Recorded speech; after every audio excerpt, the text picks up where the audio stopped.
Wow, that's very nice. God, I hope the questions are just as nice. So, my goodness. We haven't bad on which one Smells you're good, going Rich. Here you go. You want? What's that? with. Oh, wow. Brianna made those. Holy cow. Oh, who cooked those? Brianna. Awesome. Thank you.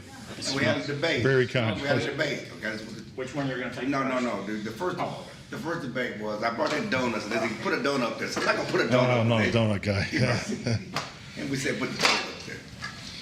I can see why you thought I was a donut guy, but I'm not a donut guy. So. That's what I said. He's gonna take a fist to that. I said, that's it.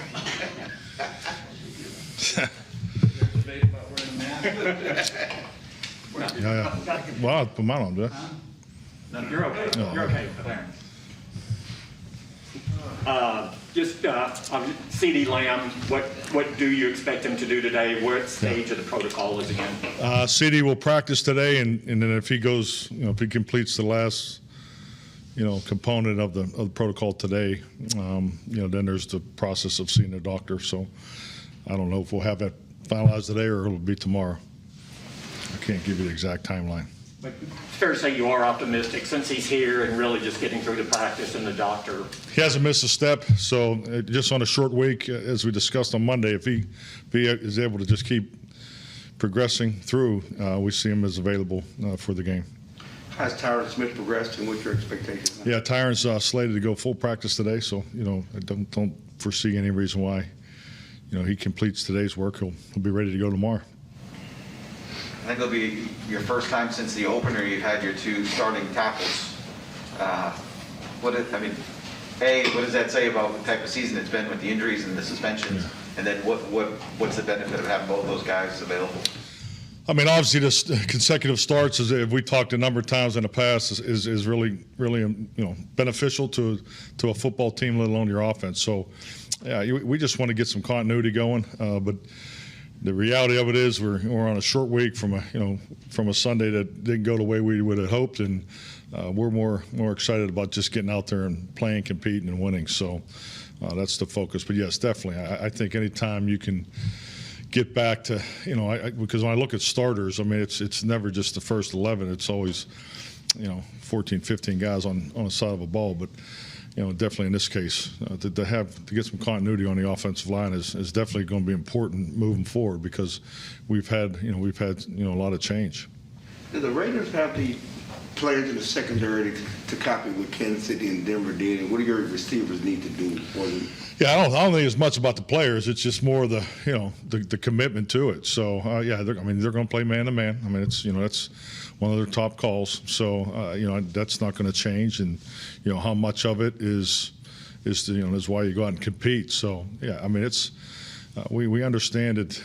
Teams have challenged our perimeter, and it's definitely a focus for us going into this game. Is it a physical thing? Is it being able to defeat them with physicality, or well, it's more about time clock. Physicality.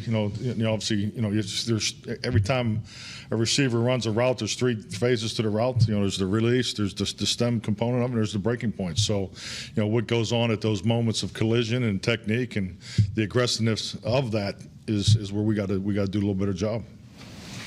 You're talking earlier in the week about you weren't able to establish the run you wanted to early in that game, and that kind of led to it. Have you found in every season there's always kind of a pendulum swing between run and pass, and you always have to kind of correct it over the course of the season as you go along? Definitely, and I think it's and that's why you can't overreact to just one game. I think that's why you have seasonal statistics. That's why you break the season up into thirds, and you look at the trends of not only what people are doing against you, but how we're getting the ball distributed. Because at the end of the day, it's about getting the football distributed to the perimeter players. I know it's important to run the ball because you got to help your tackle, especially in a loud stadium. So I mean, there's other reasons to run the football, as far as time of possession, the physicality. So you can't let the defense, especially this defensive front, lock into, just getting off the ball and trying to beat you off the snap. every play and, playing the run on the way to the pass. So, so all those things factor. So it's important. I do like the fact that we have a short week so we can get right into playing.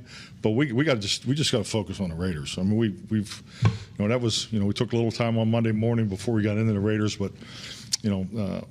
our last contest, the last three contests, they've been corrected. They've been corrected. They're good experiences to draw from, and I think it's a part of when you are successful as a team. If anytime you get into a 3 or 4 or 5 game win streak, I mean, teams are they have really 1 to 3 areas that they're going to try to come at you, and and so we're fully in tune with how we think the Raiders are going to come in here and try to compete with us.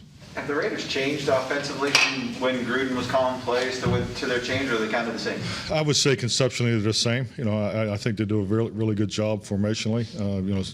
Their situation there, you can see the commitment philosophically. So I mean, there's a couple wrinkles in there, but at the end of the day, they're getting the ball to their playmakers. So you'll see the commitment to the run, and they got 2 excellent running backs.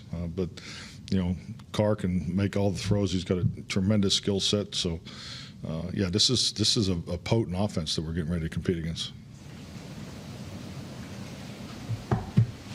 Good. You all look like you guys have been eating cookies all morning. So.